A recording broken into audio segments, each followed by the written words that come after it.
back right quick. Let's just watch this play over, man. I just love to see good ball movement, bro. I just love to see it, bro.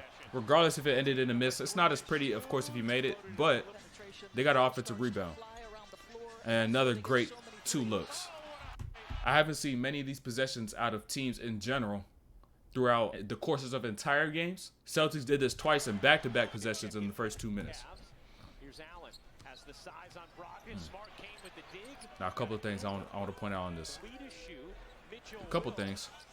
Mitchell's first field goal made. Boom, right there from the wing. On his 45-point night. First field goal made right there. But Jared Allen got the mismatch. They want to feed it into him because he can get an easy bucket. Possibly. He could possibly get an easy bucket. But the thing is, if you get a mismatch, just know damn well they're going to send that double over. Or they're going to send some help over. So now you got to be able to make the read. It's not just about you playing one-on-one. And so, in situations like this, he can't just put his head down and try to go. You can't just put your head down and try to go. You can't just go and try to attack because you should know they're going to try to send that help over. And so, instead of keeping that ball right there, keep your poise, move that ball over to the pocket and be patient, then make the read on it. A great job by Mitchell. He loves this little bring back shot that kind of like Luka does, where he has it in his right hand and brings it back like a step back. He loves that same shot too.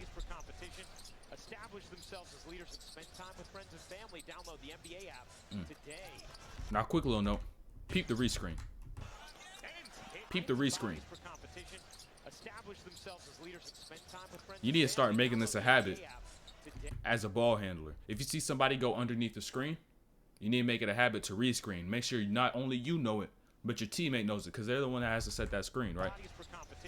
And so, boom, White goes under. And now what you can also do in situations like this is hide behind the screen so maybe you can get a shot. And then maybe if the defender tries to overreact, step up high, boom, rescreen. Now they have to chase over. You're able to get downhill. They're on your backside. You're attacking 1-on-2 with the rope. And so even if not, boom, they come back over. They're going to step up. But they're going to have to drop back again and get underneath. But they're not going to do that because the screen's coming right back again. They're going to have to chase over. And then boom. I'll tell you this, the key about passing, bro, you gotta just throw the ball to where your teammates want to, where you just want to be able to get it to them. You just gotta throw it to where. Nah, I'm just kidding, bro. That was a sorry ass pass. Tatum got his ass bailed out, man. That was a sorry ass pass, man. Got bailed out. Hey, and if you watch Tatum this season, his bounce is not the same. I'm not talking about his bounce. But his ability to make passes is much better than it has been in previous years. So to where it's not nothing crazy, but he's just making the pass on time and on target and not waiting an extra dribble or an extra attack or whatnot or a split second too late. He's making that pass, and it's not like he's making it one way. He's making it with both hands. So now he's able to double the type of shots he's able to pass out of. A great way to follow this up.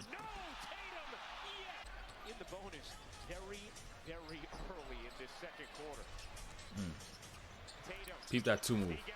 Peep that 2 move. Now, it's key sometimes that as you approach your screens, as you're about to get into your pick and rolls and whatnot, the key is that the defender, think about it from the defender's perspective right quick, all right? Let's think about it as a defender. You're guarding the ball. You have your teammates communicating in your ear. Screen coming right, screen coming left, or screen coming both ways in this case. He's hearing Wade and he's hearing Mobley. So now his attention is drifted off of Tatum a little bit, and his ability to anticipate his moves and whatnot is thrown off just by a little bit. And so literally this move by Tatum is not nothing crazy. It's not nothing that may shift somebody if they're just guarding straight up in isolation. But since LeVert's focus is thrown off, since the defender's focus is thrown off just a little bit, he's able to make this move, and he's able to bite on it. He overreacts because he doesn't have his full attention. Just peep this little tween cross. Boom, and peep that too, LeVert's little head turn. Peep how he turned his head for a split second. Boom, right there. I'm telling you, they're not focused on what's going on with the ball. So to give just a little move, just to throw him off and be able to get your space, misdirect him, is going to be key. And by the way, I live stream all my breakdowns. So if you want to see these videos a day or two early, or got any questions for me, want me to watch your film, make sure you go hit that link in the description, go follow, and also subscribe, like, and turn on notifications. Let's get right back to it.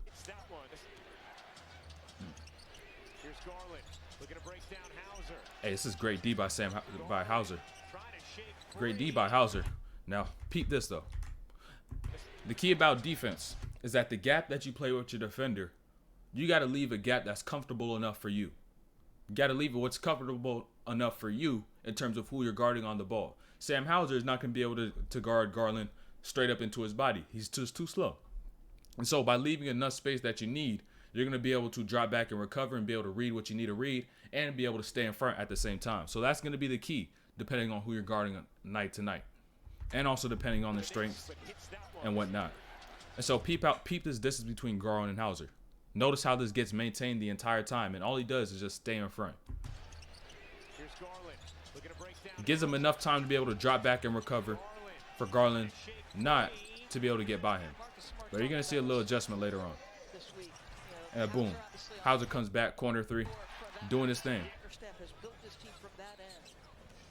Boom, right here. Adjustment by Garland. Instead of playing with his food, instead of dribble like he did last time against Hauser, he's seen that Hauser could, okay, he could keep his own, he could stay in front if I let him stay in front. So instead of playing with that space that he's got in front of him, trying to shift him side to side, because he's not going to be able to shift him, Hauser's just going to stay in front. Garland says, okay, I'm just going to use my speed, attack him downhill, close up that space, and I'm going to get to the rim. Because at the end of the day, with Garland's speed, he's able to eat up that distance super easy, super quick. He's able to eat up that distance. And then boom, finds an angle to get to the basket, gets an and one.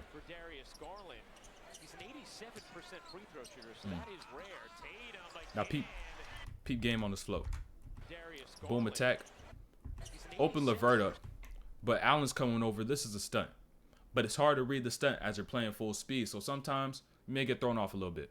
And so Allen's going back. But Tatum seeing Allen, he's like, okay, I got to avoid Allen a little bit. And Levert's already out to play a little bit. I don't got to worry too much about him. And so Tatum gets into this float and drifts to the left. By drifting to the left, because had Allen came over and committed on that, try to get that block, it would have been a tough shot. But he drifts to the left in front of Levert, who's in a vulnerable position, not in legal guarding position. So even if he hit him, it would not be an offensive foul.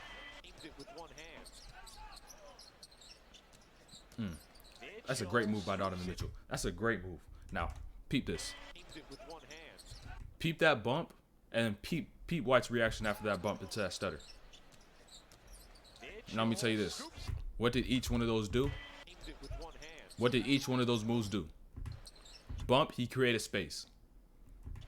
Then made that little stutter dribble, and that caused White, after he created that space, to panic and overreact and step up into his body instead of trying to cut him off and get in front.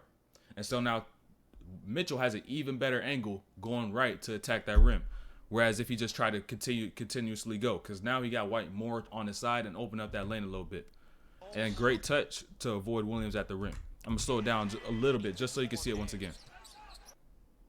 Just so you can see it once again. Boom, bump. And then notice how White takes that one step up. Literally, that's all he needed. So he could be able to get to his ankle. Listen, why not put Malika in yet another role? We seem to put her. God damn, Okoro, where is he going? Hey, I'm telling you. The only thing that really's changed about Tatum is how quick he's making these reads. It's just how quick he's making these reads. And peep this. Listen, why not put Malika in yet another role? We seem. Two. Bro, where's Okoro going, bro? Why not put Malika? Boom. Now that he's right here, he's panicked because he thinks he's going to go over that screen. Tatum, boom, jab. Okoro's out of there. Allen's shifting over a little bit. Boom, split it. And then he sees Mobley coming over. He's just gotten much better at making reads. He's gotten much better. Almost 52% the Cavaliers, but they're 12th in the league in that regard. It's part of who they are. I'm telling you, the more you watch basketball, the more you just realize it's a paced game, bro. Just really watch it. Just really watch it. You'll see how much pace, why pace is more important than speed. Because right here, boom. He's waiting to read Garland because he doesn't know if Garland's going to make this switch or if he's just or he's just showing this, getting back to Smart, and Carl's going to try to recover. Then boom, he sees that Garland's leaving. And as Garland leaves, he changes his pace like he's about to attack this lane downhill. So now Carl's like, oh shoot, I got to get back in front. I got to get back in front. He enters the sprint. Boom. Dead dribble. Pump fakes. Okoro's he's already kind of, what you call it? He's in panic mode. He's in recovery mode. So he's gonna bite for almost any move that he throws.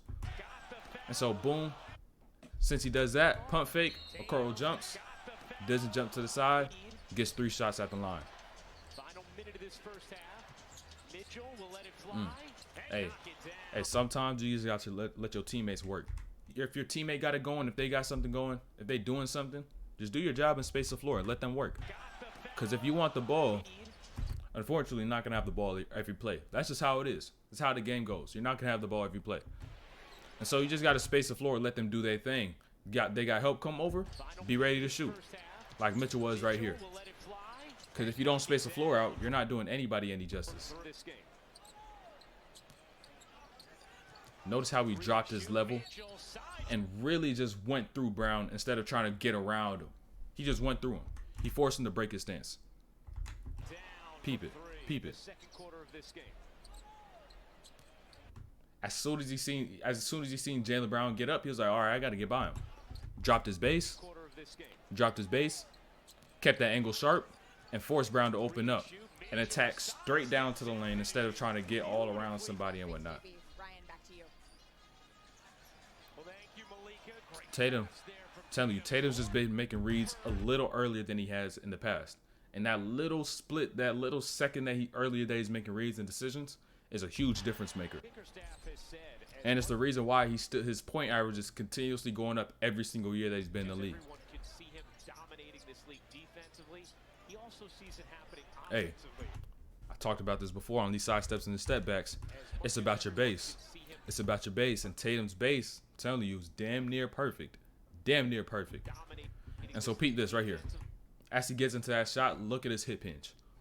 Loaded. Knees, loaded. Calf, loaded. Ankle, loaded. You know what I'm saying? He's just loaded. And by doing that, that's your best position of having balance and stability as you get into your shot. Your best position. And so Tatum literally gets right there, and he's able to go straight up into his shot. Ball's already up, ball is already in his pocket, and at that point, he's just going up. Instead of stepping back with a high base, dropping down, then getting back up. More movement equals more room for error. So be careful with how much movement you're doing to make sure that you got good balance, good stability from your legs to your core to all this stuff if you want to be able to make these shots.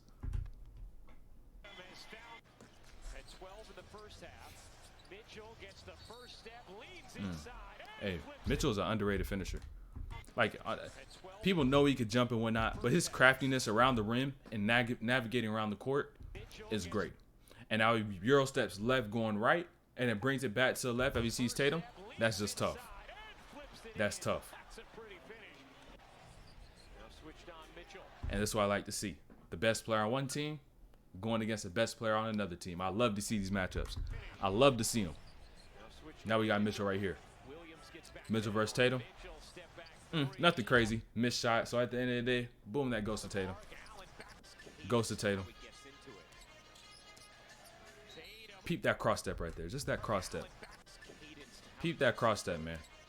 Boom, right there. As he does that cross step, he does that low rip through. And I told you, it's a foul bait move every single time. So that help is going to think the ball is where they think it is, but it's just way lower than it is. You're not going to be able to reach it. Instead of hitting the ball, they're going to hit your arm. They're just going to hit your arm. Then boom, Tatum gets to that left. Mobley hits his arm. And it's not even any real contact going up into a shot. So it's almost like a regular leg.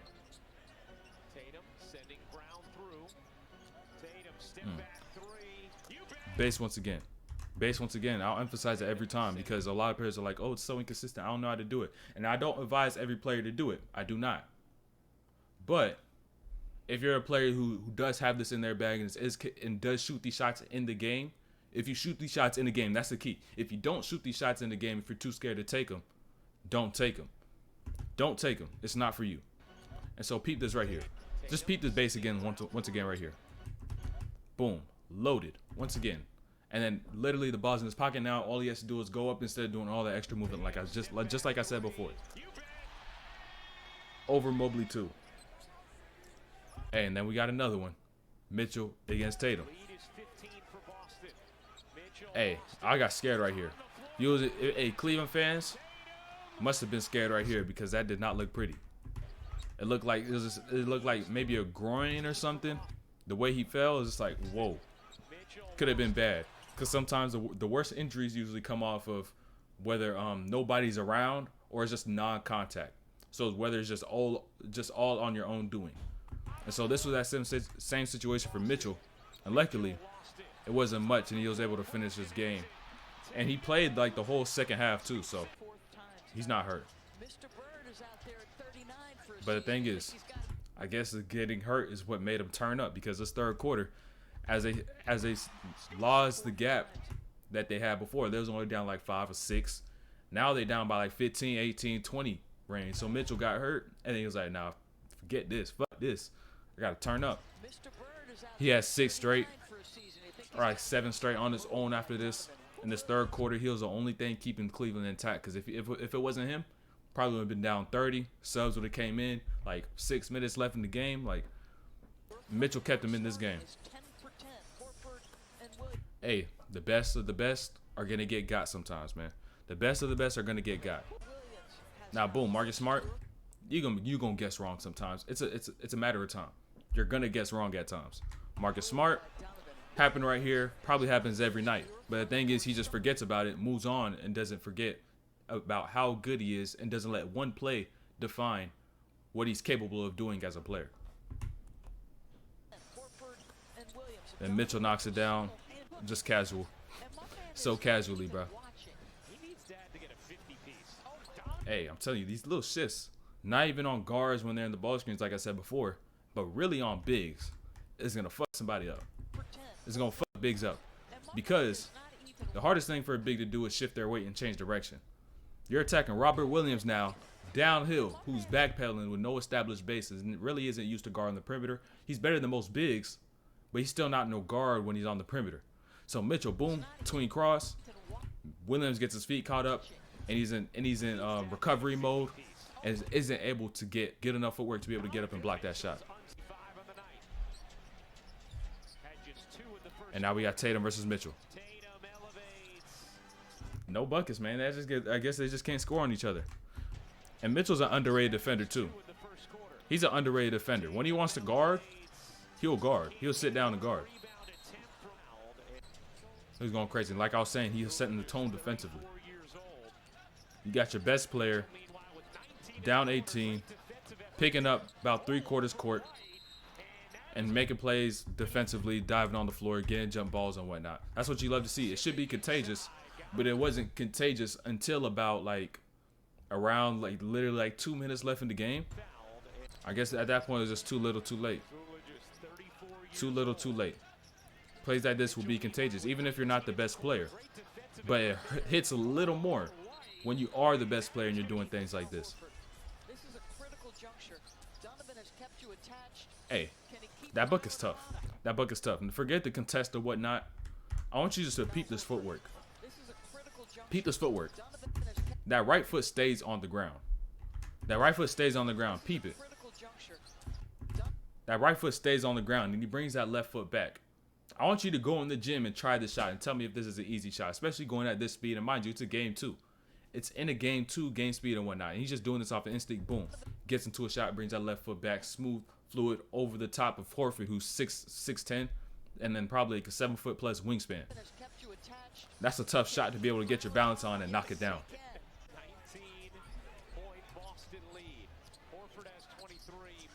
Boom. Hey, Mitchell's was going crazy in the second half. I told you, it's the only reason why they were still in this game, why the game ended in a single-digit deficit. But peep this like inverted drag or whatever you want to call it, the whole bunch of names for it, where you bring that inside foot forward and then bring it back between the legs, change direction. You see Luka do this a ton. But peep how sharp his angle is off of it. Boom. That allows Jaylen Brown to get in front of him, continue to get back in front like he was before. Then as soon as Jaylen Brown gets in front and he's changing his direction, he goes through Jaylen Brown's arm instead of going around in a whole circle.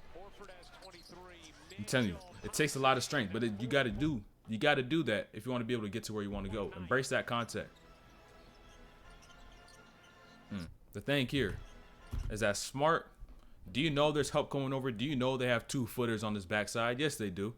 But the thing is, as a passer right here, you're gonna lead. You got to lead them with they're gonna lead you with the ball. They're gonna lead you with the ball. And so if you stop too short, this is what's gonna end up happening every time. There ain't too much going on right there. Tatum's court vision is improved. Hey, that was one hell of a attempt to draw a foul right there by Mitchell. Peep his arm. Peep his arm. He grabs Smart's arm and then brings it up with him.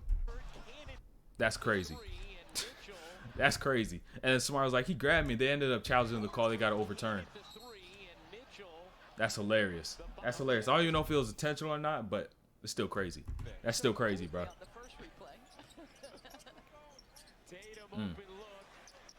And then boom.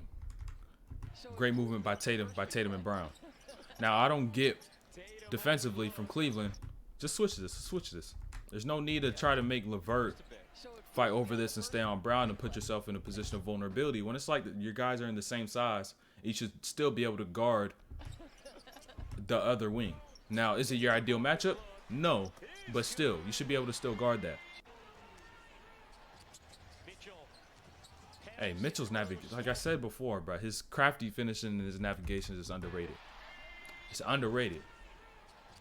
Boom, splits that quick. Boom, Euro step. And then peep what he does in that Euro. He takes that left hand and kind of leads Horford on just a little bit, going to the middle. And then he brings it right back to that left and lays it. And then you seen Horford call. He was like, he just pushed me. He pushed me. Peep that. But hey, that's not really something they're looking for. And then boom, minute 36. I told you he played the whole second half up until this last minute and a half or so. The whole second half, they down 13, but at least he tried, bro. At least he gave everything he can to try to get back in the game, get the win. It's a competitor, bro. You could be down 20 as much as it is, but he'll still compete and try to get them back in the game. And like I said, it was a little too late. Boom, they was down 13. 2 from Garland. Boom, Celtics was sloppy. Boom, 3 from Garland. Okay, it's an 8-point game. 8-point game, 3-possession game. Ain't not too much crazy to worry about. Boom, he leaves, got triple team. Garland pulls up again. Boom, knocks it down. 5-point game. Mitchell gets up off the bench because it's like, oh shoot, okay. Since Mitchell kept them in this game for so long, now they're able to make this run, and it was bound to be contagious. He gave so much effort. He tried his hardest. And then boom, Mitchell shot and go down. LeVert on the rebound. 5-point game. But then they shot some free throws. Boom, Garland from deep. 4-point game. I'm telling you, don't give up in the game, because at the end of the day, this was still close. This was still an insanely close game. And they missed a couple steal attempts, and the ball just gets they're not able to recover or whatnot. That's just game.